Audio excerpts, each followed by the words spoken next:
विसरू नको तू मला. ह्या मालिकेच्या आजच्या भागाचे अपडेट जाणून घेऊया आपल्या आजच्या व्हिडिओमध्ये. चला तर मग सुरुवात करूया. तर आपण इथे पाहतोय की आता जी आत्या आहे तिला पोलीस स्टेशनमधून फोन आलेला असतो. आत्या म्हणते, हॅलो, कोण बोलत आहे? त्याबरोबर इन्स्पेक्टर साहेब म्हणतात, मी इन्स्पेक्टर बोलतो आहे चौकीतून. तुम्हाला पोलीस स्टेशनला यावं लागेल मॅडम. त्यावर ती म्हणते, कशासाठी, काय काम होतं? त्यावर मग आता इन्स्पेक्टर साहेब म्हणतात, मॅडम 25 वर्षांपूर्वी जी केस झाली आहे तांडेल आणि देसायांमध्ये त्याच्याबद्दल डिस्कस करायचं आहे म्हणून तुम्हाला यावं लागेल.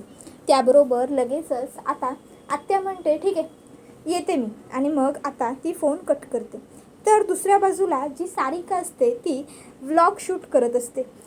तर हाय गाईज, मी तुम्हाला सगळ्यांची लाडकी कोकण क्वीन सारिका तांडेल. तोपर्यंतच तिच्या फोनवरती एक मेसेज येतो. आता एक मेसेज आल्याबरोबर सारिका म्हणते, अरे यार, कोण असा या सारखा मेसेज करता, कॉन्सन्ट्रेशन पण करून देणार नाही.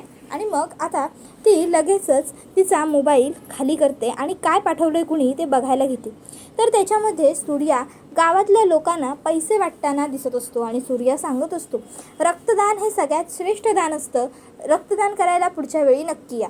आता त्याचं हे काम सुरू असतं आणि हे सारिकाला सापडलेलं असतं.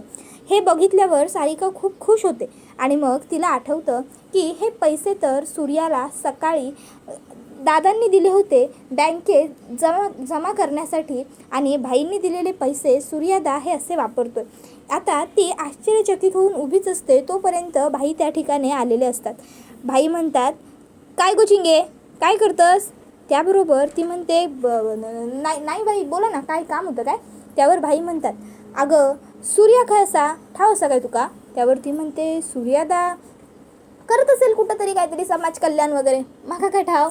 त्याबरोबर भाई म्हणतात, अगो मी ते का बँकेत जमा करू पैसे दिले होते मगे पोरानं बँकेत जमा केल्या की नाही तर काही कळणार नाही, अजून बँकेत ना काही मेसेज नाही लोगो, नाहीतर म्हणजे पैसे जमा सूर्याने केला नसेल ना. त्यावरती म्हणतात, हो भाईनू असं काय करताय, सूर्यदादावर जबाबदारी सोपवली हा आणि त्याने ती पूर्ण केली नसा, असा कधी झालाय काय? त्याबरोबर मग दादा म्हणतात, नाही बरोबर असं तुझं मगे. त्याच्यानंतर आता दुसऱ्या बाजूला इकडे वरदला बाबा म्हणतात, वरद, अरे काय चाललंय तुझा, माणसं आहे सर बसलीत आणि तू मोबाईल खेळतस, बोल माझे वांगडा. त्यावर वरद म्हणता, मी गप बसलोय, मला गप बसू द्या, उगाच मला सतवू नका. त्याबरोबर बाबा म्हणतात, अरे कुठली बोलूची पद्धत असा ही, मी बाप असोय ना तुझं, बोलतोय तुझ्या वांगडा आणि तू माका हे असं उत्तर देतस, उलट उत्तर. त्याबरोबर वरद म्हणता, मग उलट उत्तर देऊ नको तर मग हे काय करू तुमका, तर तुम्हीच सांगा, तुमच्या लक्षात तरी रवता मी मोठं असा ता का? त्याबरोबर मग आता लगेचच इकडे वरदची आई येते आणि म्हणते, वरद तू चूक केलीस म्हणान मी तुझ्यावर हात उगारलाय, मोठं झालोस एवढा कळता ना तुका, मग बोलण्याची पद्धत वागण्याची रीत ते कळणार नाही तुका. त्याबरोबर वरद म्हणता, आई उगाच आता माका लेक्चर देऊ नकोसा. त्याबरोबर आई म्हणता, माका काम असता म्हणून बाहेर जातंय, तू गप रवा, नाहीतर मी खरंच तुझा लगीन वैदे बरोबरचा मोडून काढेन. त्यावर तो सुद्धा म्हणत असतो, मी पण नाही घाबरत, जा, मी सुद्धा होणारा भावी आमदार. तोपर्यंत त्याचे बाबा त्याला आणून बाजूला घेतात आणि म्हणतात, वरद, अरे काय चाललंय तुझं, गप्प बस. त्यावर वरद म्हणता, बाबा किती मी गप्प बसू? त्याबरोबर ते म्हणतात, हे बघ, आपल्या खिशात एवढे पैसे नाही की आपण आता सध्या राजकारणात ओतू शकू, म्हणून ह्या लग्नाकडे तुझी बायल म्हणून किंवा तुझा सुख म्हणून बघू नकोस, ह्या लग्नाकडे फक्त पैसा म्हणून बघ, एक डील म्हणून बघ, कळलं काय तुका?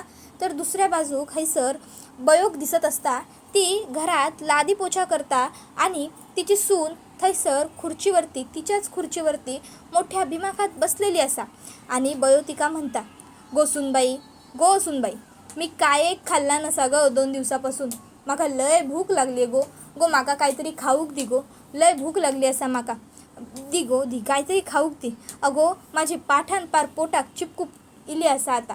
त्यावेळी मग तिकडे मामा येतो आणि मामा येताना बिस्किटं घेऊन आलेला असतो, ती सुद्धा सुनबाईंसाठी. मग आता सुनबाई त्यातले एक बिस्किट काढते आणि बयोकडे फेकून देता.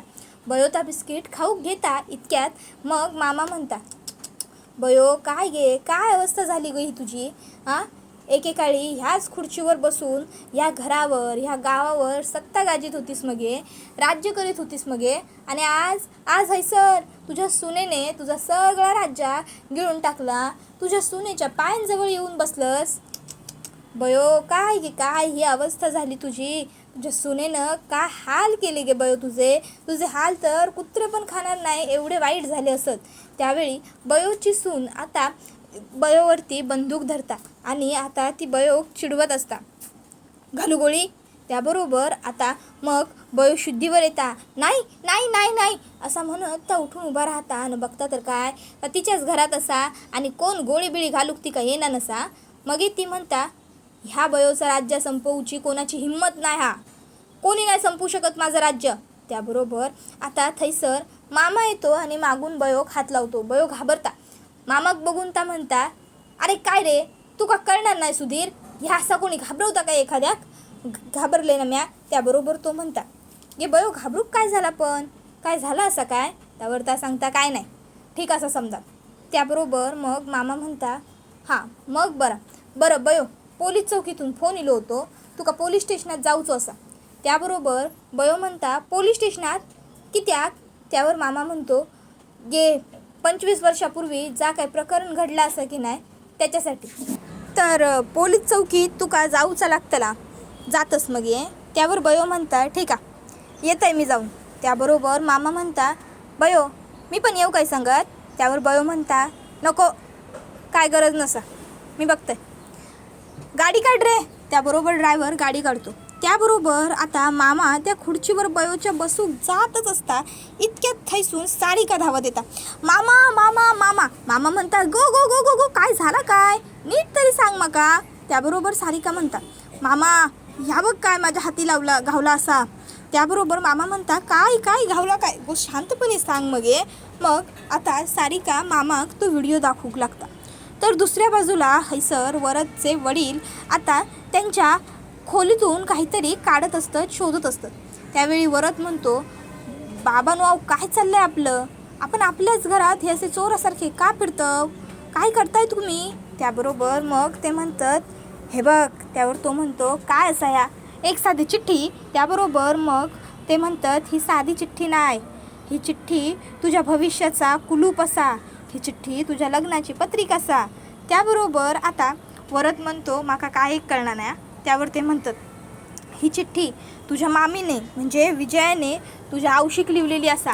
ह्याच्यात असा तिने लिहिला आहे की तिका असं वाटतं की तुझा आणि तिच्या लेकीचा म्हणजे वरदचा आणि वैदेहीचा लगीन व्हावा. जर ही चिठ्ठी वैदेही घावली आणि ही तिच्या आवशीची शेवटची इच्छा असा या तिका कळला, मग काय वैदेही तुझ्याबरोबर लगीन करण्यासाठी नाही बोलणार नाही. त्यावर वरद म्हणता, अहो आबानू पण ही चिठ्ठी वैदेही गावणार कशी. त्यावर ते म्हणतात, ता काय करूचा ना ता मी बघते. अरे वैदेही आज तुका ओळखता, पण मी तिका लहानपणापासून ओळखतंय. राजकारणात काय उगाच नाही ना, मग मी 20 वर्ष काय करूचं तर मी बघतंय तुझा. आणि मग वरदचे वडील ती चिठ्ठी घेऊन आता थेट तिकडनं खोलीत आलेले असतात वैदेहीच्या, आणि वैदेहीच्या रूममध्ये येऊन आता ती चिठ्ठी तिथे ठेवून तिच्या कपाटामध्ये तिकडनं जातात. तर तोपर्यंत आता इकडे जी वैदेही असते ती घरी आलेली असते. आता वैदेही घरी आल्याच्या नंतर ती विचारते, बाबा आत्या कुठे. त्यावर ते म्हणतात, ती पोलीस स्टेशनात गेली असा. वैदेही म्हणता, मग तुम्ही का कोणी गेला नाही. त्याबरोबर तिकडे आता वरदचे बाबा येतात आणि म्हणतात की अगो चिडवा काही गरज नाही जाऊची, वैदेही तू रवान दे. अगो ह्या सगळा प्रकरण काय तिच्यासाठी नवीन नाही, ह्या सगळ्या तिका सवयीचा झाला असा, ती बरोबर बघतली. तू काय काळजी करू नकोस तिची, तू रवान दे, तू काळजी नको करूस. त्याबरोबर वैदेही म्हणते, तुम्हा दोघांना पण माझा मुद्दा कळतच नाही आहे, काळजी कशी करू नको म्हणताय तुम्ही. आत्या तिकडे एकटी गेली आणि तुम्ही म्हणताय टेन्शन घेऊ नको म्हणून. मीच जायला हवं. वरदला काय झालं होतं जायला आत्याबरोबर, गेला असता तर बरं झालं असतं ना, आत्याला तेवढं जाऊ देत, मी काही बोलण्यापेक्षा मी गेलेलं परवडेल. आणि मग वैदेही तिकडनं आत्यासाठी पोलीस स्टेशनला जायला निघते. तर तोपर्यंत इकडे सारिकाने मामाक तो व्हिडिओ दाखवल्यावर मामा म्हणता, गो पण ह्यो व्हिडिओ तुका घावलो खंय. त्यावरती म्हणता, अरे एक ग्रुप असो ना पाडगाव संघटनेचो त्यातच. त्यावर मामा म्हणता, काय पाडगावाच्या ग्रुपमध्ये मी नसाय असा कुठला ग्रुप असा गो? त्यावरती म्हणते मामा अरे तो पोरींचा ग्रुप असा त्याच्यात अरे गॉसिपिंगसाठी ग्रुप केलो ना त्याच्यात आलंही. त्याबरोबर मामा म्हणता बाप रे वा मस्त बातमी हाती लागली गो चिडवा. त्याबरोबर ती म्हणते मामा आता ह्या बातमीने मी भाईक लय लय ब्लॅकमेल करणार, तू बघतच राहशील. आणि तू काय एक महत्त्वाची आणखीन बोनस गोष्ट सांगू काय? त्यावर मामा म्हणता काय गो? त्यावर ती म्हणता अरे मामा ह्या जा काय सूर्यादादा करता ना त्यातला भाई काही एक ठाऊक नसा. भाई मगाशी माका विचारत होते की मी सूर्याक पैसे डिपॉझिट करूक दिले होते, मग बँकेचा मेसेज नाही इलो.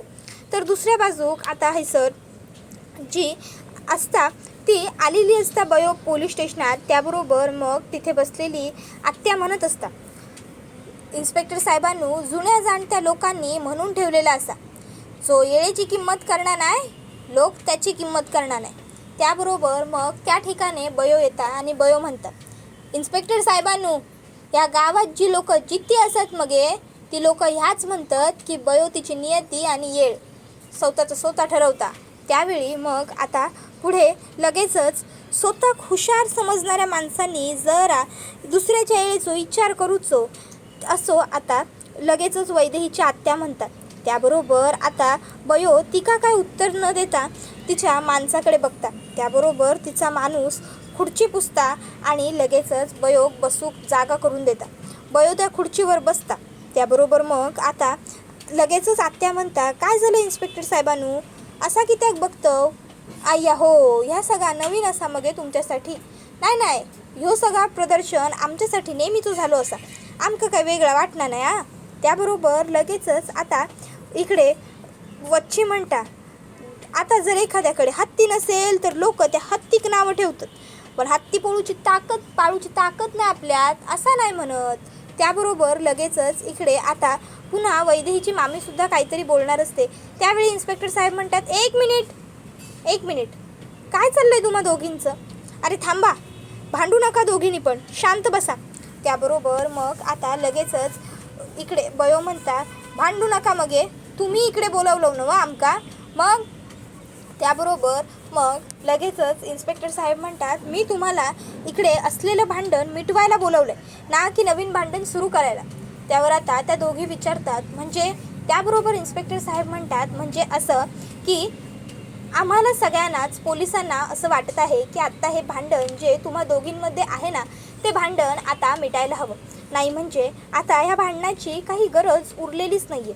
म्हणून आम्हाला अशी वरून ऑर्डर आली आहे की आम्ही तुम्हा दोघींमधले सगळे गैरसमज दूर करावे आणि तुमचा समेट घडवून द्यावा.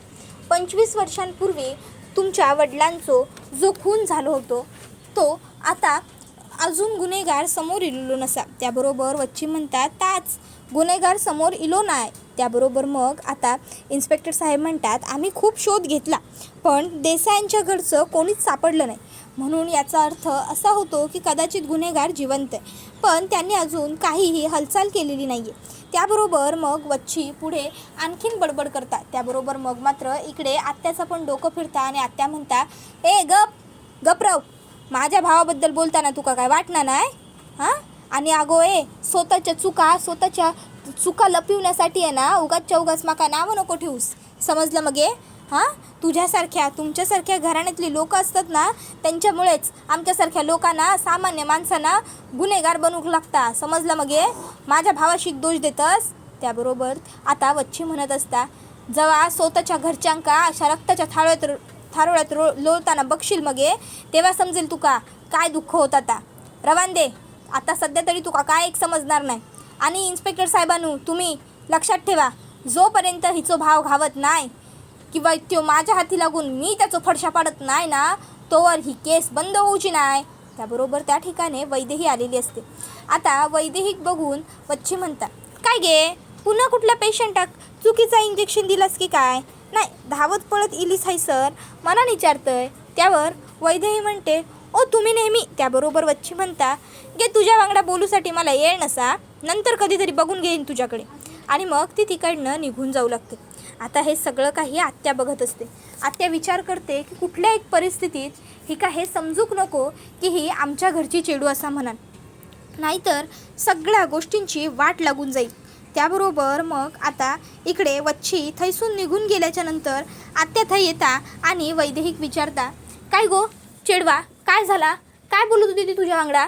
त्याबरोबर वैदेही म्हणता, काय नाही गो, मला कळतच नाही या बाईला सरळ का म्हणून बोलता येत नाही ते.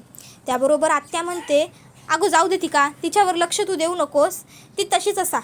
माका एक गोष्ट कळली नाही, तू हैसर पोलीस स्टेशनात काय करतस, तू है कित्या गेलोस?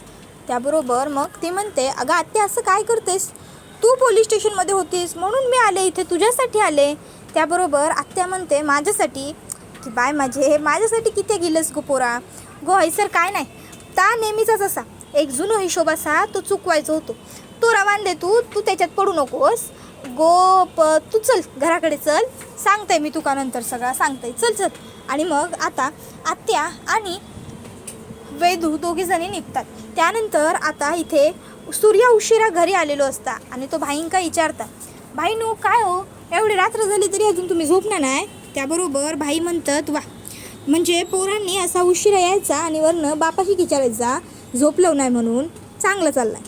बरं ता सगळं सोड, माका काय एक गोष्ट विचारूची होती तुका, ता म्हणजे पैसे जमा केलेस मगे तू? त्याबरोबर आता सूर्या तर गप्पच राहता, काही बोलत नसता. तोवर तिकडे आता लगेचच त्याची बहीण चिंगड्या येता आणि म्हणता, अहो दादानू काय चाललं तुमचा, पैसे जमा केलेत की नाही, अहो सूर्य दादाकडे सोपवली होती मग जबाबदारी, मग किती काळजी करतं, पैसे जमा झाले असतलेच, तुम्ही काय टेन्शन घेऊ नका.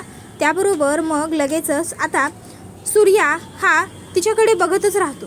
तर ती म्हणते, झालेत ना पैसे जमा दादानू, अरे असं काय करतास, माझ्याकडे कित्याक बघतस, माका माहिती असा पैसे जमा झालेत ते, अरे रात्री तूच नाही काय माका सांगितलंस पैसे जमा करूचे हत, आणि दुपारी पण पैसे जमा करून आल्यावर माका सांगलंस, म्हणून म्हणतंय झालेत ना पैसे जमा.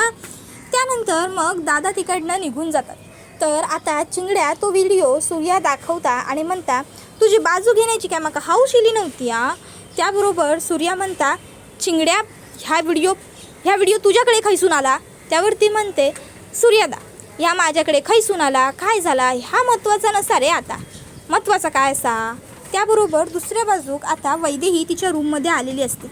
वैदेही रूममध्ये आल्याच्या नंतर आता ती तिच्या त्या स्कूटीचं किचन बघते आणि स्कूटीचं किचन बघता क्षणी तिला लगेचच सूर्याची आठवण होते. आता सूर्याची आठवण आल्याच्या नंतर वैदेही पुन्हा 2 मिनटं गप्प बसते, स्तब्ध होते. आता मग लगेच तिला आठवतं की सूर्याचे मित्र एकमेकाबरोबर बोलत होते की सूर्याने कसं डॉक्टर मॅडम का गंडवल्याने, सूर्याने कसं डॉक्टर मॅडमच्या बरोबर सह्या घेतल्याने, आणि ते सगळं आठवून मग मात्र वैदेहीला दुःख होतं. आणि म्हणून वैदेही आता तिच्या चावीचं ते किचन काढते आणि ते किचन आता ती तिकडे कपाटामध्ये ठेवायला जात असते. इतक्यात तिला तिच्या आईचं जे पत्र तिच्या काकाने ठेवलेलं असतं तिच्या कपाटात ते सापडलेलं असतं. तोवर तिच्या रूममध्ये तिचे बाबा येतात. ते विचार करतात, अरे ह्या तर विजयाचा पत्र असा, ह्या जर वैदेहीने वाचला तर सगळा घोटाळा होईल, मग आयुष्याची शेवटची इच्छा पूर्ण करण्यासाठी ती वरत बरोबरच लगीन करूचा हट्ट करेल. त्याबरोबर मग आता दुसरीकडे आता इकडे वैदेही सूर्यासमोर हात जोडता आणि म्हणता, काय चाललंय तुझं, पाठलाग करतोयस का तू माझा, का करतोयस, प्लीज हात जोडतीये मी तुझ्यासमोर, जा इकडनं, नको माझा पाठलाग करू प्लीज. त्याबरोबर मग मात्र सूर्या काही एक न बोलता तिकडून निघून जातो. तसे तिकडे पुजारी काका येतात आणि सांगतात, अगं तो होता म्हणून तू वाचलीस, नाहीतर त्या समईला तुझी ओढणी लागून पूर्ण पेट घेतला असतास तू. मग मात्र वैदेही म्हणजे खूप मोठ्या धक्क्यात जाते. तर दुसऱ्या बाजूला इकडे आता वैदेहीचे बाबा आत्याक म्हणतात, काय गो तूच म्हटली होतीस ना जोपर्यंत सगळा व्यवस्थित होणार नाही तोवर आपण वैदेही तिच्या आयुष्याच्या शेवटच्या इच्छेबद्दल सांगूचा नाही म्हणून, मग ह्या पत्र वैदेहीच्या खोलीत गेला कसा. आता आत्याला पण प्रश्न पडतो, हे कसं झालं. तर दुसऱ्या बाजूला आता इकडे बयोक कळलेला असता की सूर्याने त्याची चेन घाण ठेवली असा.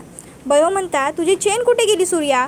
सूर्या निरुत्तर असताना बयो त्या बिल दाखवता आणि म्हणता, अजून काय बोलूचा असा मग तू का.